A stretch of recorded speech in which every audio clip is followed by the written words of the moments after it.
Guys, അപ്പോൾ നമ്മുടെ പുതിയൊരു വീഡിയോയിലേക്ക് എല്ലാവർക്കും സ്വാഗതം. ഇന്നൊരു മോർണിംഗ് വ്ളോഗാണ് കേട്ടോ. അപ്പോൾ രാവിലെ എണീറ്റിട്ട് ചായ ഉണ്ടാക്കാമെന്ന് വിചാരിച്ചു. രാവിലെ എണീറ്റിട്ട് ചായ ഉണ്ടാക്കുകയല്ല ചെയ്തത്. രാവിലെ എണീറ്റ് കുളിച്ച് ഞാനും പൂജട്ടിയും കൂടെ ഒന്ന് അമ്പലത്തിൽ പോയിട്ടുണ്ടായിരുന്നു. അപ്പോൾ 2 ദിവസം മുന്നേ നമ്മൾ അമ്പലത്തിൽ പോണ വ്ളോഗ് ഇട്ടിട്ടല്ലേ എന്ന് വിചാരിച്ചിട്ട് വീഡിയോ ഒന്നും എടുത്തിട്ടുണ്ടായിരുന്നില്ല. ഇന്ന് കുംഭമാസം 1-ാം തീയതി ആയതുകൊണ്ട് തന്നെ ഞാനും പൂജട്ടി രാവിലെ കുളിയൊക്കെ കഴിഞ്ഞ് അമ്പലത്തിലൊക്കെ പോയി അങ്ങനെ വന്ന് നേരെ അടുക്കളയിൽ കയറിയിട്ട് ചായ വയ്ക്കാൻ വേണ്ടിയിട്ടാണ്. അപ്പോൾ തപ്പി തിരഞ്ഞ് നോക്കുമ്പോൾ കുറച്ച് പുട്ടുപൊടി ഇരിക്കുന്നുണ്ട്. എന്നാൽ വിചാരിച്ചൊന്ന് പുട്ടുണ്ടാക്കാമെന്ന് വിചാരിച്ചു കേട്ടോ. അങ്ങനെ ചായക്കൊക്കെ വെള്ളം വെച്ചിട്ട് നമ്മൾ പുട്ടുപൊടിയൊക്കെ എടുത്തിട്ട് കുതിർത്ത എന്ന് വിചാരിച്ചു. അപ്പോഴാണ് പുട്ടിലേക്ക് കാര്യമായിട്ട് പഴവും ഇല്ല പപ്പടവും ഇല്ല. അപ്പോൾ ഞാൻ വിചാരിച്ചു നമുക്കൊരു പാൽപുട്ടുണ്ടല്ലോ, മിൽക്ക് പൗഡർ കൊണ്ട് പാൽപ്പൊടി കൊണ്ട് ഒരു പുട്ടുണ്ടാക്കണേ വീഡിയോ ഒക്കെ അങ്ങനെ വൈറലായിട്ട് കുറേ മുന്നേക്കെ ഉണ്ടായിരുന്നു. അപ്പോൾ അതുണ്ടാക്കണമെന്ന് കുറേ ആയിട്ട് ഞങ്ങളിങ്ങനെ വിചാരിച്ചുകൊണ്ടിരിക്കുക. അപ്പോൾ കണ്ണുകുട്ടി ഏതായാലും ഇന്ന് ചിക്കൻ മേടിക്കണം, കുറച്ച് ദിവസം അയില മേടിച്ചിട്ട് എന്നൊക്കെ പറഞ്ഞിട്ട് മീനിനേക്കാളും നല്ലതെന്നൊക്കെ പറഞ്ഞിട്ട് ആൾ സാധനം മേടിക്കാൻ പോയി. അപ്പോൾ ഞാൻ പറഞ്ഞു, എന്നാൽ അമ്മക്കുട്ടി ഒരു 2-3 പാക്കറ്റ് പാൽപ്പൊടി പിന്നെ കുറച്ച് ക്യാരറ്റും വാങ്ങിയിട്ട് വരാൻ പറഞ്ഞു. അപ്പോൾ അതൊക്കെ ആൾ കൊണ്ടുവന്നിട്ടുണ്ടായിരുന്നു. അപ്പോൾ പുട്ടിന് ഞാൻ കുതിർത്തി വെച്ചു, കുറച്ച് ചെറുതായിട്ട് ഒന്ന് നനച്ച് വെച്ചു. അത് നമ്മുടെ പുട്ടുപൊടിയാണല്ലോ, കുറച്ച് കഴിയുമ്പോഴേക്കും ഇങ്ങോട്ട് നനവില്ലാത്ത പോലെ രീതിയിലാവും. അപ്പോൾ അതുകൊണ്ട് തന്നെ ഒന്ന് ഉപ്പൊക്കെ ഇട്ടിട്ട് ഒന്നിങ്ങനെ കുതിർത്തി മാറ്റി വെച്ചു. എന്നിട്ട് നമ്മുടെ ക്യാരറ്റൊക്കെ ഒന്ന് തോലൊക്കെ മാറ്റി റെഡിയാക്കി വെക്കുകയാണ് കേട്ടോ.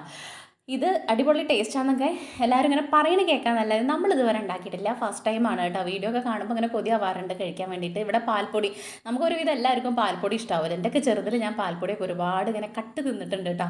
അടുക്കളയിൽ എപ്പോഴെങ്കിലൊക്കെ നമ്മുടെ വീട്ടിലുണ്ടാവുള്ളൂ, എപ്പോഴെങ്കിലും പറഞ്ഞാൽ വല്ലപ്പോഴും ഉണ്ടാവുള്ളൂ. അത് ഈ പറഞ്ഞ 10 രൂപയുടെ പാക്കറ്റൊക്കെ വാങ്ങി വെക്കുമ്പോൾ അന്ന് കുറച്ച് പ്രത്യേകിച്ച് ഈ പാൽപ്പൊടി കഴിക്കാൻ വേണ്ടിയിട്ട് ഭയങ്കര രസമാണ്. അത് ആർക്കും ഇഷ്ടമല്ലാത്തവരൊന്നും ഉണ്ടാവില്ല. ഇപ്പോഴും ഞങ്ങളൊരു പാക്കറ്റൊക്കെ കൊടുന്ന് അങ്ങനെ കയ്യിൽ കൊട്ടിയിട്ട് ഇങ്ങനെ കഴിക്കും, ഇങ്ങനെ നക്കി തിന്നും. അതിനൊരു വേറൊരു പ്രത്യേക ടേസ്റ്റാണ് കേട്ടോ, പ്രത്യേക ഒരു വൈബാണ്. പിന്നെ ഗൾഫിൽ നിന്നൊക്കെ കിട്ടുന്ന പാൽപ്പൊടി, പിന്നെ ഷാജേട്ടനൊക്കെ ഗൾഫിൽ പോയിട്ട് പിന്നെ കൊണ്ടുവരാനൊക്കെ തുടങ്ങിയത് പാൽപ്പൊടി. ആ പാൽപ്പൊടി ഈ പാൽപ്പൊടിയും തമ്മിൽ വലിയ മാറ്റമുണ്ട്, അതൊരു ടേസ്റ്റ് ഇല്ല. നമ്മുടെ നാട്ടിലെ പാൽപ്പൊടിയാണ് കേട്ടോ അടിപൊളി. അതുകൊണ്ട് തന്നെ അന്നും ഇന്നും അതിനോട് നല്ല കൊതിയാണ്. ഇവിടെ പാൽപ്പൊടിയൊന്നും കാര്യമായിട്ട് കൊണ്ടുവരാറില്ല. വല്ലപ്പോഴും പാക്കറ്റ് പാൽ മിൽമ മേടിക്കും ചായ കുടിക്കാൻ വേണ്ടിയിട്ട്. ഇവിടെ ചായയും വലിയ നിർബന്ധമൊന്നുമില്ല എന്നറിയാമല്ലോ. രാവിലെ ഒരു 1/2 ഗ്ലാസ് കഴിഞ്ഞ് കഴിഞ്ഞാൽ പിന്നെ ചായയുടെ പരിപാടിയില്ല. വൈകിട്ട് എന്തെങ്കിലും പലഹാരം ഉണ്ടാക്കുകയാണെങ്കിൽ കട്ടനടിക്കും, അത്രയേ ഉള്ളൂ. പിന്നെ വല്ലപ്പോഴും മിൽമ പാൽ വാങ്ങിയിട്ട് അങ്ങനെ പാൽ ചായ കുടിക്കാൻ കൊതിയാകുമ്പോൾ അങ്ങനെ ഡെയിലി പാലും കാര്യങ്ങളൊന്നും നമ്മുടെ വീട്ടിൽ വാങ്ങാറില്ല. അപ്പോൾ ഇതിനായിട്ടാണ് പാൽപ്പൊടി വാങ്ങി വന്നത്. അപ്പം നമ്മളൊരു 3 പാക്കറ്റ് പാൽപ്പൊടിയൊക്കെ അതിനകത്തേക്ക് പൊട്ടിച്ചിട്ടു. ഇതിൽ നമുക്ക് വേറെ കറികളൊന്നും വേണ്ട എന്നാണ് അവർ പറയുന്നത്. കഴിച്ചിട്ടൊക്കെ വീഡിയോയിലൊക്കെ കാണുമ്പോൾ അതിനകത്ത് കറി വേണ്ടെന്ന് വെച്ചാൽ മധുരവും കാര്യങ്ങളൊക്കെ ഉണ്ടാകുമ്പോൾ തന്നെ അടിപൊളിയാണ്. എന്നിട്ട് ഞാനങ്ങനെ നമ്മുടെ അതിൽ വെച്ചിട്ട് ഇങ്ങനെ ചിരകിയിട്ട് ക്യാരറ്റ് റെഡിയാക്കി വെച്ചിട്ടുണ്ടായിരുന്നു. അതും ഇട്ട് കൊടുത്തു, പാൽപ്പൊടി ഇട്ട് കൊടുത്തു, ഒരുപാടധികം നാളികേരം കൂടെ ഇട്ട് കൊടുത്തു. എന്നിട്ട് എല്ലാം കൂടെ ഒന്ന് മിക്സ് ചെയ്യാൻ വേണ്ടിയിട്ട് ആ പാത്രത്തിൽ കൊള്ളില്ല, അപ്പോൾ വേറൊരു പാത്രത്തിലേക്ക് മാറ്റി. അപ്പോൾ ഇന്ന് രാവിലെ തന്നെ പുട്ടിൻ്റെ ഒരു 8ൻ്റെ പണിയാണ് കേട്ടോ. ഇത് അങ്ങോട്ട് മാറ്റി ഇങ്ങോട്ട് മാറ്റി, ഇന്നത്തെ കാര്യം ഇങ്ങനെ നട്ടം തിരിഞ്ഞ് സമയം കുറച്ചിങ്ങനെ പോകണുണ്ടായിരുന്നു. അതിൻ്റെ ഇടയിൽ വായയ്ക്ക് ഒരു ഒഴിവില്ലാത്ത സംസാരം മുന്നിലുണ്ടാവും. എന്താ വെച്ചാൽ എൻ്റെ വായ ഒതുങ്ങിയിരിക്കില്ല, എനിക്കിങ്ങനെ പറഞ്ഞുകൊണ്ടേ ഇരിക്കണം. അപ്പോൾ പൂജിറ്റി ഉണ്ടാവും കാര്യം പറയാൻ വേണ്ടിയിട്ട്. അതാണ് ഇത്രയും കാര്യമായിട്ട് ഇങ്ങനെ ഓരോന്ന് പറഞ്ഞുകൊണ്ടിരിക്കുന്നത്. അപ്പോൾ അതിലേക്ക് കുറച്ച് പഞ്ചസാരയും കൂടെ ഇട്ട് കൊടുക്കണം. മധുരം ഇതൊക്കെ കൂടെ വരുമ്പോഴാണ് അതിൻ്റെ ഒരു ടേസ്റ്റ് വരിക. അപ്പോൾ അതെല്ലാം കൂടെ ഇട്ടിട്ട് നമ്മളിങ്ങനെ ഒന്ന് കുഴച്ചെല്ലാം അങ്ങനെ പുട്ടിന് വേണ്ടിയിട്ട് ഇങ്ങനെ കുതിർത്തിയെടുക്കുക. അങ്ങനെ ആക്കിയെടുത്തിട്ട് പുട്ട് കുറ്റിയിൽ ഇട്ടിട്ട് നമുക്ക് പുട്ടുണ്ടാക്കാൻ വേണ്ടിയിട്ട് റെഡിയാക്കാൻ വെച്ചു കേട്ടോ. നല്ല വിശക്കുണ്ടായിരുന്നു, കുറച്ച് അധികം സമയം അങ്ങനെ ആയിട്ടുണ്ടായിരുന്നു കേട്ടോ. കുറച്ച് നമ്മുടെ 10 മണിയൊന്നും ആയിട്ടില്ല. ചായ കുടിക്കാൻ വേണ്ടിയിട്ട് ഞാനൊക്കെ 10 മണിയാവില്ല. അപ്പോൾ പിള്ളേർക്ക് വിശന്നിട്ടുണ്ടായിരുന്നു. അപ്പോൾ അതുകൊണ്ട് തന്നെ പെട്ടെന്ന് ഉണ്ടാക്കാമെന്ന് വിചാരിച്ചു. പിന്നെ കറിക്കും വേറെയുള്ള കാര്യങ്ങൾക്കൊന്നും ഇല്ലാത്തതുകൊണ്ട് തന്നെ ഇതായി കഴിഞ്ഞ് കഴിഞ്ഞാൽ നമുക്ക് ചായ കുടിക്കാൻ വേണ്ടിയിട്ട് നിൽക്കാം. ഷാൻചേട്ടന്ന് നേരത്തെ പോയിട്ടുണ്ടായിരുന്നു. ഞങ്ങൾ അമ്പലത്തിൽ നിന്ന് വന്ന പാടെ ആൾ പോയി. ചായ കുടിക്കാൻ വേണ്ടിയിട്ടൊന്നും നിന്നല്ലേ, നേരം വൈകുമെന്ന് പറഞ്ഞിട്ട് അങ്ങനെ പോയി. ഇതാ നമ്മുടെ പുട്ടായിട്ടുണ്ട് കേട്ടോ. ഇനി അതിങ്ങനെ നമ്മുടെ സാധാ പുട്ടിൻ്റെ പോലെയല്ല, ഒരു യെല്ലോ ഷെയ്ഡ് വരും കേട്ടോ ആ ക്യാരറ്റിൻ്റെ ഒക്കെ. അതുകൊണ്ട് തന്നെ നല്ല ഈ ഒരു ക്യാമറേനെക്കാട്ടിൽ ഇത്തിരി കൂടെ ഒരു യെല്ലോ കളർ ഉണ്ടായിരുന്നു, നല്ല രസമുണ്ടായിരുന്നു കാണാൻ വേണ്ടിയിട്ട് കേട്ടോ. അപ്പോൾ അങ്ങനെ അടുത്തതും കൂടെ ആക്കിയിട്ട് നമുക്ക് കഴിക്കാൻ വേണ്ടിയിട്ട് 3 കൂടെ കഴിക്കാൻ വേണ്ടിയിട്ട് നിൽക്കാൻ വിചാരിച്ചു. അപ്പോഴേക്കും കണ്ണൻകുട്ടി ഇവിടുന്ന് മിന്നിച്ചിട്ടുണ്ട്. ആളിപ്പോൾ വരാൻ പറഞ്ഞിട്ട്. ഇന്ന് നമ്മുടെ ഇവിടെ മഞ്ചറ അമ്പലത്തിൽ ഉത്സവമാണ് കേട്ടോ. അപ്പോൾ അതുകൊണ്ട് തന്നെ നമ്മുടെ ഈ ഭാഗത്തെ ഈ ഒരു ഏരിയയിൽ നിന്ന് വരവൊക്കെ ഉണ്ട്, പോണുണ്ട്. ഇവിടുന്ന് വരവും കാര്യങ്ങളൊക്കെ ആയിട്ട് പോണുണ്ട്. അപ്പോൾ അതുകൊണ്ട് തന്നെ ആ വരവിൻ്റെ കൂടെ ഇവനും എൻ്റെ ഫ്രണ്ട്സും കൂടെ പോകുന്നുണ്ട്. അപ്പോൾ അവർക്കുള്ള ഡ്രസ്സും കാര്യങ്ങളും റെഡിയാക്കാനുള്ള തത്രപ്പാടിൽ ഓടിക്കൊണ്ടിരിക്കുകയാണ്. ഇനിയിപ്പോൾ പൂരക്കാലമൊക്കെ ആയിക്കഴിഞ്ഞ് കഴിഞ്ഞാൽ ആൺകുട്ടികളാവുമ്പോൾ അവർക്കതൊക്കെ കാണാൻ വേണ്ടിയിട്ട് വലിയ ഇൻട്രസ്റ്റ് ആവും. എനിക്ക് പേഴ്സണലി ഇങ്ങനെ പൂരപ്പറമ്പിൽ പോയിട്ട് കുറച്ച് നേരമൊക്കെ നിൽക്കുമ്പോഴേക്കും ഇങ്ങോട്ട് തിരിച്ചു പോരണം. അതുകൊണ്ട് തന്നെ വലിയ കാര്യമായിട്ടുള്ളൊരു ഇമ്പൊന്നുമില്ല. എന്നാലും നമ്മുടെ നാട്ടിലെ പൂരങ്ങൾ ഓക്കെ ഇഷ്ടമാണ്, അതിനായിട്ട് ജീവൻ കളഞ്ഞിട്ട് ഓടി പോകുമൊന്നുമില്ല. എന്നിട്ട് ഞാനും പൂച്ചട്ടിയും കൂടെ അപ്പോൾ വിചാരിച്ചു ഞങ്ങൾ കഴിക്കട്ടെ, അവൻ വരുമ്പോൾ അവന് കൊടുക്കാമെന്ന് വിചാരിച്ചു കേട്ടോ. അങ്ങനെ പുട്ടൊക്കെ എടുത്തിട്ട് ഇരിക്കുക. അപ്പോൾ ഇത്തിരിയും കൂടെ മധുരം ഇട്ട് കഴിഞ്ഞ് കഴിഞ്ഞാൽ അടിപൊളി ടേസ്റ്റ് ആവും. അപ്പോൾ ഇത്തിരിയും കൂടെ പഞ്ചസാര രണ്ടാൾക്കും ഇട്ടിട്ട് കഴിച്ചുകൊണ്ടിരിക്കുകയാണ്. അടിപൊളി ടേസ്റ്റ് ആയിരുന്നു കേട്ടോ, സൂപ്പറാ. ആ വീഡിയോയിലെ പോലെ തന്നെ നമുക്ക് ഇതിലേക്ക് കറിയൊന്നും വേണ്ട, ഇങ്ങനെ ഇരുന്ന് കഴിച്ച് കട്ടൻ ചായയും കൂട്ടി കഴിക്കാൻ വേണ്ടിയിട്ട് സൂപ്പറായിരുന്നു. ഇത്തിരി അധികം നാളികേരം കൂടെ ഇട്ടാൽ മതി കേട്ടോ. സൂപ്പർ എന്ന് പറഞ്ഞാൽ സൂപ്പർ. വൈകിട്ടൊക്കെ ചായക്കൊക്കെ ഉണ്ടാക്കാൻ വേണ്ടിയിട്ടും രാവിലെ ഇപ്പോൾ പറഞ്ഞ പോലെ കറിയൊന്നും ഇല്ലെങ്കിൽ പെട്ടെന്ന് നമുക്ക് ഉണ്ടാക്കാൻ വേണ്ടിയിട്ടൊക്കെ പാൽപ്പൊടി പാക്കറ്റ് ഉണ്ടെങ്കിൽ സൂപ്പറായിട്ട് ഉണ്ടാക്കാൻ വേണ്ടിയിട്ട് പറ്റും കേട്ടോ. അതിൻ്റെ ഒരു ടേസ്റ്റ് തന്നെ വേറെയാണ്. ക്യാരറ്റും ഇതും മധുരമൊക്കെ കൂടെ ആകുമ്പോൾ സൂപ്പറായി. അത് കഴിഞ്ഞ് നേരെ ഞാൻ ഈ ചിക്കൻ വയ്ക്കാമെന്ന് വിചാരിച്ചു. ചിക്കനൊക്കെ കഴുകി റെഡിയാക്കി സുർക്കയിലൊക്കെ ഇട്ട് കഴുകി വൃത്തിയാക്കി നീറ്റാക്കിയിട്ട് പകുതി നമ്മൾ നാളേക്ക് മാറ്റി വെച്ചു, പകുതി എടുത്തിട്ട് ഇന്ന് കറി വയ്ക്കാമെന്ന് വെച്ചു. അപ്പോൾ ഇന്ന് നമ്മൾ വേറൊരു ഐറ്റം മോഡൽ കറിയാണ് കേട്ടോ ഉണ്ടാക്കുന്നത്. അപ്പോൾ എന്നത്തെ റെസിപ്പി അല്ല, നമ്മളിന്ന് തേങ്ങാപ്പാൽ ഒഴിച്ചിട്ട് കറി വയ്ക്കാമെന്ന് വിചാരിച്ചു. അപ്പോൾ വൈകിട്ടാകുമ്പോൾ ഇവിടെ ഒന്നുമില്ലെങ്കിൽ പുട്ടുണ്ടാക്കുക, അല്ലെങ്കിൽ ബ്രെഡ് കൊടുത്തിട്ട് അതിലേക്ക് കഴിക്കാൻ ചെയ്യാം. ചിക്കൻ കൊണ്ടുവരുമ്പോൾ വൈകിട്ട് അങ്ങനെയൊക്കെയാണ് കേട്ടോ കഴിക്കുക. ഉച്ചയ്ക്ക് മാത്രമേ ചോറ് കഴിക്കുകയുള്ളൂ, ഇല്ലെങ്കിൽ വൈകിട്ട് എന്തെങ്കിലും പലഹാരം ഉണ്ടാക്കും. അപ്പോൾ ചട്ടി വെച്ചിട്ട് നമ്മൾ ഒരു ഗ്രാമ്പു അല്ല 2 പട്ട 2 ഗ്രാമ്പു, ഒരു കുഞ്ഞര ഏലക്ക എല്ലാം കൂടെ പൊട്ടി വരുമ്പോൾ ഒരു സവോള അതിനകത്ത് ഇട്ട് കൊടുക്കുക. പിന്നെ ഞാൻ എപ്പോഴും പറയാറുള്ള പോലെ നമ്മൾ കുറച്ചധികം കൊച്ചുള്ളിയാണ് എടുത്തിട്ടുള്ളത്. ചെറുള്ളി ഇഞ്ചിയും വെളുത്തുള്ളിയും പെരുജീരവും കൂടെ ഒന്നും കൂടെ ചതച്ചിട്ട് മാറ്റി വെച്ചിട്ടുണ്ട് കേട്ടോ. അപ്പോൾ അതും കൂടെ ഒന്ന് മൂത്ത് വരുമ്പോൾ, ഈ വെല്ലുള്ളി മൂത്ത് വരുമ്പോൾ അതും കൂടെ ഇട്ട് കൊടുക്കുക. എന്നിട്ട് ഇതൊന്ന് ബ്രൗൺ കളർ ആവണ വരെ വഴറ്റിക്കൊണ്ടിരിക്കുക. ആ ഒരു ബ്രൗൺ കളറായിട്ടാണ് നമ്മൾ ബാക്കി കാര്യങ്ങൾ ഇട്ട് കൊടുക്കാൻ വേണ്ടിയിട്ട് പാടുള്ളൂ. അപ്പോഴാണ് ചിക്കൻ കറിക്ക് നല്ല ടേസ്റ്റ് വരുള്ളൂ. ചിലർ ഞാൻ കണ്ടിട്ടുണ്ട് ഇങ്ങനെ ആക്കി ഒന്നും ഇങ്ങോട്ട് വഴണ്ടി വരുമ്പോഴേക്കും ബാക്കിയൊക്കെ ഇട്ട് കൊടുക്കും. പക്ഷെ അതിൻ്റെ ടേസ്റ്റും അതും ടേസ്റ്റ് തന്നെയാണ് കേട്ടോ, കുറ്റമല്ല പറയണത്. ഓരോരുത്തർക്കും ഓരോ ഇഷ്ടമായിരിക്കും. എനിക്കിവിടെ ഇങ്ങനെ ബ്രൗൺ കളറായിട്ട് ഒന്നും കൂടെ മൂത്ത് വരുമ്പോൾ പച്ചമുളക് ഇട്ട് കൊടുക്കുക, എന്നിട്ട് തക്കാളിയും കൂടെ ഇട്ട് കൊടുക്കുക. തക്കാളി ഇങ്ങനെ വെന്തുടങ്ങണ വരെ നമ്മളൊന്ന് സിമ്മിലിട്ട് അടച്ച് വെക്കുക. എപ്പോഴും പറയണ പോലെ തന്നെ ഇതൊക്കെ കറക്റ്റ് ആ സ്റ്റേജ് തന്നെയാണ്. എന്നിട്ട് അടച്ച് വെച്ച് കഴിഞ്ഞ് കഴിഞ്ഞാൽ കുറച്ച് കഴിയുമ്പോഴേക്കും തക്കാളി വെന്തോളും. എന്ന് വെച്ചാൽ നല്ല പഴുത്ത തക്കാളിയായിരുന്നു കേട്ടോ. ഒരു വലിയ അത്യാവശ്യം കുറച്ച് വലിയൊരു തക്കാളി ഇട്ടിട്ടുള്ളത്, അതുകൊണ്ട് തന്നെ ഒരെണ്ണം മതി.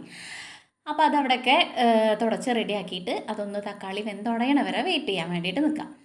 ഇന്നിപ്പോൾ കാര്യമായിട്ട് ഞങ്ങളിന്ന് വളാഞ്ചേരി പോകണം എന്നൊക്കെ വിചാരിച്ചു. ഇന്ന് കാര്യമായിട്ടൊരു 8-ന്റെ മണി രാവിലെ തന്നെ കിട്ടിയത്. ഫോണ് എങ്ങനെയോ ഇങ്ങോട്ട് ഹാങ് ആയിപ്പോയി, ഒന്നും ചെയ്യാൻ പറ്റണില്ല. അങ്ങനെ ആയിട്ട് ഞങ്ങൾ വളാഞ്ചേരിക്ക് പോകാൻ വേണ്ടിയിട്ട് നിന്നു. പിന്നെ കണ്ണൻ്റെ ഫ്രണ്ട്സ് പിള്ളേർ അങ്ങോട്ട് റെഡിയാക്കി തന്നുകൊണ്ട് എങ്ങനെയൊക്കെയോ അത് ശരിയായിട്ടോ, അല്ലെങ്കിൽ ഇപ്പോൾ വളാഞ്ചേരി പോയി ഇപ്പോഴൊന്നും എത്തിയില്ലായിരുന്നു കേട്ടോ. അങ്ങനെ അതൊക്കെ കഴിഞ്ഞിട്ടാണ് നമ്മൾ ചായക്കും ഈ ചിക്കൻ്റെ പരിപാടിക്കൊക്കെ നിന്നിട്ടുണ്ടായിരുന്നത്. അപ്പോൾ ഈ തക്കാളി വെന്ത് വരുമ്പോൾ നമുക്ക് അതിനകത്തേക്ക് പാകത്തിന് എരിവിനനുസരിച്ച് മുളക് പൊടി, മഞ്ഞൾപ്പൊടി, മല്ലിപ്പൊടി, കുറച്ച് ചിക്കൻ മസാലയും കൂടെ ഇട്ടിട്ട് നല്ലോണം അതിൻ്റെ പച്ചമണം മാറണ വരെ മൂപ്പിച്ചെടുക്കുക കേട്ടോ. അതിൻ്റെ അളവ് വെച്ച് കഴിഞ്ഞാൽ നമ്മൾ എടുക്കണം മീറ്റിനനുസരിച്ച് പൊടികൾ ഇട്ട് കൊടുക്കുക, അത്രയേ ഉള്ളൂ. അല്ലാതെ ഇത്ര അളവ് ഒന്നുമില്ല. നമ്മൾ എത്ര എടുക്കണമെന്ന് വെച്ചാൽ അതിനനുസരിച്ച് എരിവ് വേണമെങ്കിൽ അതിനനുസരിച്ച്. ചിലർക്ക് മഞ്ഞൾപ്പൊടിയുടെ മല്ലിപ്പൊടിയുടെ കുത്ത് പറ്റില്ല, അപ്പോൾ അതിനനുസരിച്ച് അങ്ങനെയൊക്കെ നമ്മുടെ ഇഷ്ടത്തിനനുസരിച്ച് പൊടികൾ ഇട്ട് കൊടുക്കുക, എരിവും ഉപ്പും കാര്യങ്ങളൊക്കെ. എന്നിട്ട് ഞാനിത് ഒരു 5 മിനിറ്റ് ഇങ്ങനെ അടച്ച് വെക്കും കേട്ടോ. അത് കഴിഞ്ഞിട്ട് അതിൻ്റെ അപ്പുറത്ത് ഞാൻ ചുടുവെള്ളം വെച്ചിട്ടുണ്ട്. നമ്മൾ ഇറച്ചി കാര്യങ്ങളിലൊക്കെ വെള്ളം ഒഴിക്കുമ്പോൾ ഇനിയിപ്പോൾ മീനിലേക്ക് നമ്മളിപ്പോൾ പുളി പിഴിയുമ്പോൾ പച്ചവെള്ളമേ പറ്റുള്ളൂ. ഇങ്ങനെ മീറ്റ് ഐറ്റംസിലൊക്കെ ചൂടുവെള്ളം ഒഴിച്ചു കൊടുക്കുകയായിരിക്കും ഒന്നും കൂടെ ടേസ്റ്റ് കൂടുക. അതിന് വേണ്ടിയിട്ട് ഞാൻ അപ്പുറത്ത് ചൂടുവെള്ളം റെഡിയാക്കി വെച്ചിട്ടുണ്ട്. അപ്പോൾ നമുക്ക് പാകത്തിന് ഗ്രേവിക്ക് അനുസരിച്ച് വെള്ളം കൂടെ ഒഴിച്ചിട്ട് ആ ചിക്കൻ വേവാൻ വേണ്ടിയിട്ട് അടച്ച് വെക്കാം കേട്ടോ. ഇപ്പോഴത്തൊക്കെ ചിക്കൻ 2 തള തിളയ്ക്കുമ്പോഴേക്കും വേവും. എൻ്റെ കയ്യിൽ നിന്ന് പാത്രം വീണു കേട്ടോ. എപ്പോഴും എന്തെങ്കിലുമൊക്കെ ആയിട്ട് ഇങ്ങനെ അബദ്ധങ്ങൾ പറ്റിക്കൊണ്ടിരിക്കും. അത് വെച്ചത് സംസാരമാണ് മുന്നിൽ, ശ്രദ്ധ പിന്നിൽ, അതുകൊണ്ടാണ് ഇങ്ങനെയൊക്കെ പറ്റണത് കേട്ടോ. അത് പൂജിട്ടൊക്കെ ഉണ്ടാകുമ്പോൾ അങ്ങനെ പ്രശ്നമുള്ളൂ, ഇല്ലെങ്കിൽ കാര്യമൊന്നും കുഴപ്പമില്ല എന്ന് വെച്ചാൽ ഞാൻ എൻ്റെ കാര്യം ഇങ്ങനെ ചെയ്തുകൊണ്ടിരിക്കും. ഇതങ്ങോട്ട് സംസാരിച്ച് തകർത്ത് നമ്മൾ അങ്ങോട്ട് ആവുമ്പോൾ ഈ ശ്രദ്ധ തെറ്റിയിട്ടാണ് കേട്ടോ. അതൊക്കെ കഴിഞ്ഞ് നമ്മുടെ ചിക്കനൊക്കെ വേയുമ്പോൾ കുറച്ചധികം കുരുമുളക് പൊടി ഇട്ട് കൊടുക്കും. ഈ കറിക്ക് കുറച്ച് എരിവ് ഉന്നത്തിൽ നിൽക്കണം. എന്താ വെച്ചാൽ ഞാൻ ഒരു മുറി നാളികേരം, ഒരു മുറിയല്ല കേട്ടോ, ഒരു 1.5 മുറിയോളം നാളികേരപ്പാൽ എടുത്തിട്ടുണ്ട്. നല്ല പച്ച നാളികേരത്തിൻ്റെ, ഉണങ്ങാത്ത നാളികേരത്തിൻ്റെ പാല കുറുന്നനുണ്ടായിരുന്നു. അത് ഒന്നാം പാൽ തന്നെ ആ കുറുക്കൻ എടുത്തിട്ടുണ്ടായിരുന്നു. അതും കൂടെ ഒഴിച്ചെടുത്തിട്ട് ഒന്ന് ചൂടാവുക, തിളയ്ക്കരുത്, പിരിഞ്ഞു പോവും. അപ്പോൾ ഒന്നും കൂടെ ചൂടാവണ വരെ വെച്ച് കൊടുക്കുക, തിളങ്ങനെ വരണ വരെ. എന്നിട്ട് കുറച്ചധികം മല്ലിച്ചപ്പും കൂടെ ഇട്ട് കൊടുക്കുക. സൂപ്പർ കറിയാണ് കേട്ടോ, സൂപ്പർ റെസിപ്പിയാണ്. നമുക്ക് ഇത് അറിയണവരുണ്ടാവും, അറിയാത്തവരുണ്ടെങ്കിൽ ഇങ്ങനൊന്ന് വെക്കാത്തവരുണ്ടെങ്കിൽ ഇങ്ങനൊന്ന് വെച്ച് നോക്കൂ. നമുക്ക് നമ്മുടെ വെള്ളദോശ ഇല്ലേ, നീർദോശ, അതിനകത്തേക്ക് അടിപൊളിയാണ്, പത്തിരിക്ക് അടിപൊളിയാണ്, ചപ്പാത്തി, പൊറോട്ട, വെള്ളയപ്പം, എല്ലാം ഇങ്ങനത്തെ സംഭവങ്ങൾക്കൊക്കെ അടിപൊളിയാണ്. ചോറിലേക്ക് എരിവുള്ളതുകൊണ്ട് സൂപ്പർ തന്നെയാണ്. പക്ഷേ പലഹാരങ്ങൾക്കാവും ഒന്നും കൂടെ ടേസ്റ്റ് ഇട്ടാൽ. ചൂട് ചോറും ചൂട് കറിയൊക്കെ ആണെങ്കിൽ സീന സൂപ്പറായിരുന്നു കേട്ടോ. അപ്പോൾ കറിയൊക്കെ ആയിട്ട് ഞങ്ങൾ കുറച്ച് നേരമൊക്കെ ഒന്ന് കിടന്നു. അങ്ങനെ ഒരു മയക്കം കഴിഞ്ഞപ്പോൾ പൂച്ചയ്ക്ക് ഇപ്പോൾ ഫുഡ് വേണ്ട പറഞ്ഞു. എനിക്ക് നല്ല വിശന്നപ്പോൾ എനിക്ക് ചോറെടുത്തിട്ട് ഉമ്മറത്ത് പോയിരുന്നിട്ട് കഴിക്കാം. ഇപ്പോൾ കുറച്ചധികം സമയം ഉണ്ടായിരുന്നു എന്ന് വെച്ചാൽ ഞങ്ങൾ നല്ലോണം കിടന്നുറങ്ങിയെന്ന്. ഒരു ശല്യം ഇല്ലാത്തതുകൊണ്ട് തന്നെ രണ്ടാളും അങ്ങനെ കിടന്നിട്ട് ഇന്ന് കുറച്ച് നേരത്തെ നീറ്റിരുന്നത് കാരണം ഇന്നലെ രാത്രിയിൽ ഫാൻ കംപ്ലൈൻറ്റാണ്. അത് കണ്ണൻകുട്ടി 2 പ്രാവശ്യമൊക്കെ ശരിയാക്കി. പക്ഷേ രാത്രി ഒരു 10 മണി 11 മണിയാകുമ്പോൾ ഫാൻ സ്റ്റക്കായി അവിടെ നിൽക്കും. അപ്പോൾ അപ്പുറത്തെ റൂമിൽ 8:10 ഒരു ഫാനാണ്. അങ്ങനെ വേണോ വേണ്ട വെച്ചിട്ട് കറങ്ങിക്കൊണ്ടിരിക്കണം. അതുകൊണ്ട് തന്നെ അവിടെ കിടന്നു കഴിഞ്ഞാൽ നമുക്ക് ഉറങ്ങാൻ പറ്റില്ല. അസാധ്യ ചൂടാ.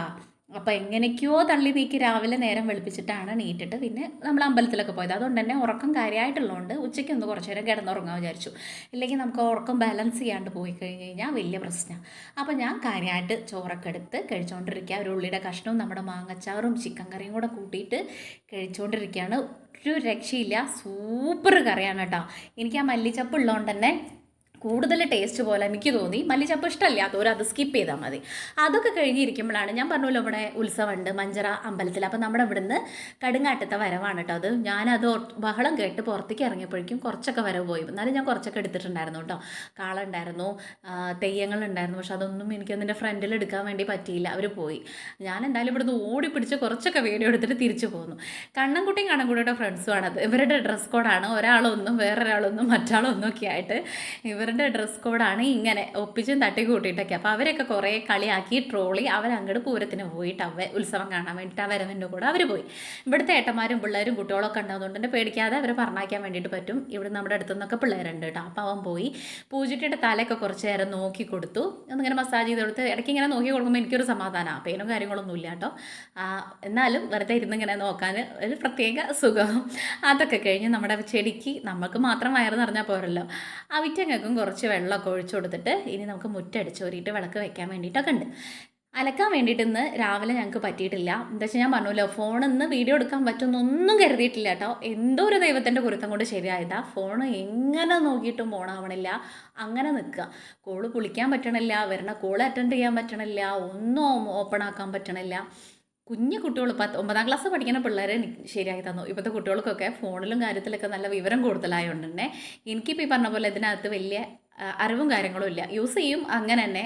ഇപ്പോൾ വാട്സപ്പ്, ഇൻസ്റ്റഗ്രാം, യൂട്യൂബ് ഇതാണ് ഇപ്പോൾ നമ്മൾ ഓപ്പൺ ആക്കണേ ചെയ്യണേ. അതന്നെ ഇപ്പോൾ ഇൻസ്റ്റഗ്രാമിലൊക്കെ സ്റ്റോറിയും കാര്യങ്ങളൊക്കെ ഇടണമെന്നുണ്ടെങ്കിൽ പൂജുട്ടിയാണ് ചെയ്തു തരാം. അങ്ങനെ കാര്യമായിട്ട് അതിനകത്ത് കയറിയിരിക്കാത്തതുകൊണ്ട് തന്നെ അങ്ങനത്തെ അറിവുകളൊന്നുമില്ല. എന്തായാലും പിള്ളേരൊന്ന് ശരിയാക്കി തന്നുകൊണ്ട് ഞാൻ രക്ഷപ്പെട്ടു. ഇല്ലെങ്കിൽ ഇന്നിപ്പോൾ വളാഞ്ചേരി വരെ രാവിലെ അമ്പലത്തിൽ നിന്ന് വന്ന് ചായ ഉണ്ടാക്കാൻ വേണ്ടി വീഡിയോ എടുക്കാൻ വേണ്ടി നിന്നപ്പോഴാണ് കേട്ടോ ഈ അങ്കും പുകിലൊക്കെ ഉണ്ടായത്.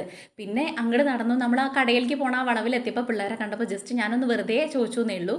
അതുകൊണ്ട് റെഡിയാക്കി കിട്ടി. കുട്ടികളുള്ളതുകൊണ്ട് ഞാൻ രക്ഷപ്പെട്ടു. ഇല്ലെങ്കിൽ ഇപ്പം ഇന്ന് വീഡിയോ എടുക്കാൻ വേണ്ടിയിട്ട് പറ്റിയായിരുന്നില്ല. അപ്പോൾ മുറ്റമൊക്കെ അടിച്ച് വാരി ഇപ്പോൾ 2 നേരം അടിച്ച് വാരേണ്ട അവസ്ഥയാണ് കേട്ടോ. എന്ന് വെച്ചാൽ അവിടെ നിന്ന് ഇങ്ങോട്ട് നല്ലോണം കുപ്പിയും കാര്യങ്ങളും പൊന്തൊക്കെ ഉണ്ട്, ചപ്പലൊക്കെ ഉണ്ട്. അപ്പോൾ അതൊക്കെ ഒന്ന് അടിച്ചിട്ട് കഴിഞ്ഞ് കഴിഞ്ഞാൽ ഒരു വൃത്തിയല്ലേ. അപ്പോൾ അതുകൊണ്ട് തന്നെ കുറച്ച് സ്ഥലമേ ഉള്ളൂല്ലോ. അവിടെ റോഡ് മുതലൊന്നും അടിക്കേണ്ട. അതൊക്കെ വല്ലപ്പോഴും ആഴ്ചയിൽ ഒരു പ്രാവശ്യം അടിക്കാറുള്ളൂ. ഡെയിലി ഒന്നും നമുക്ക് അടിക്കാൻ വേണ്ടിയിട്ട് ഒക്കില്ല. ഊരുടെയൊക്കെ ഊപ്പാടെ ഇളകി പോകും. അതുകൊണ്ട് തന്നെ അപ്പോൾ അടിച്ചു വാരൽ കഴിഞ്ഞിട്ട് ഞാൻ എന്താക്കി വെച്ചാൽ അവിടെ നമുക്ക് തുടച്ചിടാമല്ലോ വിളക്ക് വയ്ക്കുന്നതിന് മുന്നേ എന്ന് വിചാരിച്ചിട്ട് അവിടെ പിള്ളേരൊക്കെ വന്നിട്ട് കുറച്ച് അലമ്പാക്കിയിട്ടായിരുന്നു. അപ്പോൾ അതൊക്കെ ഞാൻ അപ്പം തന്നെ അലമ്പാക്കി കുറച്ച് മുന്നേ തന്നെ ഈ വരവും കാര്യങ്ങളൊക്കെ ഉത്സവത്തിൻ്റെ ഈ വരവ് ഇവിടുന്ന് പോകുന്നതിന് മുന്നേ അടിച്ച് വാരിയിട്ടുണ്ടായിരുന്നു. ഇത് കൂടെ ആൾക്കാർ പോകുമ്പോൾ കാണുമ്പോൾ മോശമല്ലേ വിചാരിച്ചിട്ട് അവിടെയൊക്കെ ഒന്ന് തുടച്ചിട്ട് കഴിഞ്ഞ് കഴിഞ്ഞാൽ നമ്മുടെ പകുതി പണി കഴിഞ്ഞു. ഇനി കുറച്ച് അലക്കി ഇടാൻ വേണ്ടിയിട്ടുണ്ട്. മറ്റേത് പൂജുട്ടിയാണ് കേട്ടോ രാവിലെ ഇത് ചെയ്യുമ്പോൾ അപ്പം അത് ആ കാര്യങ്ങളോട് കഴിഞ്ഞിരുന്നു. ഇനിയിപ്പോൾ നാളേക്ക് വയ്ക്കുമ്പോഴേക്കും ഒരുപാടാവും. അതുകൊണ്ട് തന്നെ ഇവിടുത്തെ കാര്യം കഴിഞ്ഞ് കഴിഞ്ഞാൽ നമുക്ക് കുറച്ചങ്ങോട്ട് ആ അലക്കലട് കഴിഞ്ഞ് കഴിഞ്ഞാൽ പിന്നെ കുളിച്ച് നമുക്ക് വിളക്ക് വെക്കാൻ വേണ്ടിയിട്ട് പറ്റും. അപ്പോൾ ഒരു ദിവസത്തെ കാര്യങ്ങൾ ഇന്നലെ ഇപ്പോൾ ഷാജേട്ടന് പോവാത്തതുകൊണ്ട് തന്നെ രാവിലെ നമുക്ക് പാത്രങ്ങൾ വണ്ടിയിൽ നിന്ന് ഇറക്കണ്ടയോ വണ്ടി ക്ലീൻ ചെയ്യണ്ടയോ അങ്ങനത്തെ കാര്യങ്ങളൊന്നും ഉണ്ടായിരുന്നിട്ടില്ല കേട്ടോ. ഈ നമ്മുടെ വീട്ടിൽ ഡയലി ചെയ്യുന്ന കാര്യം തന്നെ ഉണ്ടായിട്ടുള്ളൂ. നമുക്കിന്ന് പാടത്ത് പോയിട്ട് കഞ്ഞുണ്ണി പറിക്കണം എന്ന് വിചാരിച്ചു. ഞാൻ അമ്പലത്തിൽ പോയിട്ട് വരുമ്പോൾ കുറച്ച് കിട്ടി. പിന്നെ അതിൻ്റെ അപ്പുറത്തേക്ക് പോകാൻ വേണ്ടിയിട്ട് നല്ല വെയിലായിരുന്നു. അതുകൊണ്ട് തന്നെ ഇങ്ങോട്ട് പോകുന്നു. അപ്പോൾ ഇന്നിപ്പോൾ ടൈം ഉണ്ടായില്ല. ഞാൻ വേഗം 5:30 ആവുന്നതിന് മുന്നേ നമുക്ക് അലക്കിയിടാമെന്ന് വിചാരിച്ചു. അത് കഴിഞ്ഞ് കഴിഞ്ഞിട്ട് നമുക്ക് തല്ലി തിരുമ്പാൻ വേണ്ടിയിട്ട് ലക്ഷണക്കട എന്ന് പറയണേക്കാം. അതുകൊണ്ട് തന്നെ ആ അലക്കാനുള്ളതൊക്കെ കഴിഞ്ഞ് കഴിഞ്ഞാൽ എനിക്ക് കുളിച്ചിട്ട് കയറാം കേട്ടോ. അപ്പോൾ അതിൻ്റെ ഇടയിൽ അമ്മ വിളിച്ചിട്ടുണ്ടായിരുന്നു. അമ്മയോടൊക്കെ കുറച്ച് നേരമൊക്കെ ഇരുന്ന് സംസാരിച്ചു. പൂജുട്ടി അടാറ് ഉറക്കം ഉറങ്ങിയായിരുന്നു. ഞാൻ ഉറങ്ങി നീറ്റ് ഫുഡ് കഴിച്ചിട്ട് അവൾ നീറ്റിട്ടുണ്ടായിരുന്നില്ല. എന്നിട്ട് ആ വരവ് പോകുമ്പോഴാണ് ഞാൻ പറഞ്ഞത് 4:30 എപ്പോഴും കുറച്ചധികം സമയം കണ്ടിട്ട് പറഞ്ഞാലും അവൾ നീക്കില്ല. പിന്നെ ഞാൻ വായോ നമുക്ക് വീഡിയോ എടുക്കുക എന്നൊക്കെ പറഞ്ഞിട്ട് അവൾ ഒരുങ്ങി പുറപ്പെട്ട് വന്നപ്പോഴേക്കും വരവ് അവിടെ മഞ്ചറ കയറിയിട്ടുണ്ടാവും. വരവൊക്കെ ഇവിടുന്ന് പോയിട്ടുണ്ടായിരുന്നു കേട്ടോ. അപ്പോൾ അതുകൊണ്ട് തന്നെ ഞാൻ കിട്ടണ ഭാഗം അങ്ങോട്ട് കവർ ചെയ്തു. ഇനിയിപ്പോൾ നമുക്ക് ഇവിടെ ചാത്തങ്കാവിലെ ഉത്സവമുണ്ട്, കൊടുമുടിക്കാവുണ്ട്, പിന്നെ അവിടെ പച്ചേരി അങ്ങനെയൊക്കെയുള്ള സ്ഥലത്ത് നിന്ന് നമുക്ക് എടുക്കാം കേട്ടോ. ഇത് എനിക്ക് അറിയില്ലായിരുന്നു ഇവിടുന്ന് ഇങ്ങനെ വരവ് ഇവിടെ നിന്നാണ് പോണത് എന്നുള്ളത്. എൻ്റെ വിചാരം ആ കടയൊക്കെ നിൽക്കുന്ന ഭാഗത്തു നിന്നാണ് വരവ് ഉണ്ടാവുക എന്നാണ് കേട്ടോ. അതുകൊണ്ട് തന്നെ ഞാൻ കാര്യമാക്കാണ്ട് അങ്ങനെ മട്ടിലിരുന്നു. ഇല്ലെങ്കിൽ കുറച്ച് മുന്നേ അവിടെ കയറി നിൽക്കുകയാണെങ്കിൽ എല്ലാതും നമുക്ക് വീഡിയോയിൽ കാണിക്കാൻ വേണ്ടിയിട്ട് പറ്റിയിരുന്നു. ഇനി ഇവിടുന്ന് അങ്ങോട്ട് ഉത്സവത്തിൻ്റെ സമയമാണ്. നമ്മുടെ ഈ 4 പുറത്ത് തന്നെ ഇഷ്ടംപോലെ ഉണ്ട് കേട്ടോ. അതുകൊണ്ട് തന്നെ നമുക്ക് വീഡിയോയിൽ ഇനിയുള്ളതൊക്കെ കാണിക്കാൻ വേണ്ടിയിട്ട് നോക്കാം. അലക്കിയൊക്കെ കഴിഞ്ഞിട്ട് നമുക്കത് വിരിച്ചിടാൻ വേണ്ടിയിട്ട് നിൽക്കാം. ഇവിടെയാണ് കേട്ടോ ഇടണത്. രാവിലെ ആകുമ്പോൾ ഇവിടെ നല്ല വെയിലായതുകൊണ്ട് തന്നെ ഇവിടുന്ന് അങ്ങോട്ട് ഉണങ്ങിക്കോളും. ബാക്കിൽ ഇടണ്ടെന്ന് വിചാരിച്ചു. അവിടെയൊക്കെ ആൾക്കാരും കാര്യങ്ങളൊക്കെ വൈകുന്നേരം ആവുകൊണ്ട് തന്നെ ഇവിടെ ഇടുകയാണ് കുറച്ചും കൂടെ നല്ലത്. അപ്പോൾ പിന്നെ അങ്ങോട്ട് നടക്കണ്ട വിചാരിച്ചു. എന്നിട്ട് അതൊക്കെ കഴിഞ്ഞ് മേല് കഴുകി ഇനി വിളക്ക് വയ്ക്കാൻ വേണ്ടിയിട്ട് നിൽക്കുകയാണ്. അപ്പോൾ ഇന്നത്തെ വീഡിയോ ഇത്രയേ ഉള്ളൂ. നമ്മുടെ വീഡിയോ കണ്ടിട്ട് നിങ്ങൾ മാക്സിമം സപ്പോർട്ട് ചെയ്യണേ. സബ്സ്ക്രൈബ് ചെയ്യുക, ലൈക്ക് ചെയ്യുക, ഷെയർ ചെയ്യുക, കമൻറ്റ് ചെയ്യുക. പിന്നെ ഒരുപാട് ഈ പറഞ്ഞ പോലെ സബ്സ്ക്രൈബ് ചെയ്യാതെ കാണുന്ന കൂട്ടുകാരുണ്ടെങ്കിൽ സബ്സ്ക്രൈബ് ചെയ്യണം കേട്ടോ. നിങ്ങൾക്ക് എന്തെങ്കിലും നല്ല രീതിയിൽ കമൻറ്റുകളും കാര്യങ്ങളും ഉണ്ടെങ്കിൽ നമ്മുടെ കമൻറ്റ് സെക്ഷനിൽ വന്നിട്ട് നിങ്ങൾക്ക് കമൻറ്റ് ചെയ്യുക. അപ്പോൾ നാളെ നല്ലൊരു വീഡിയോ ആയിട്ട് നാളെ വരാം. അപ്പോൾ ഇന്നത്തെ വീഡിയോ ഇത്രയേ ഉള്ളൂ. എല്ലാവർക്കും ടാറ്റാ ബൈ, സീ യു.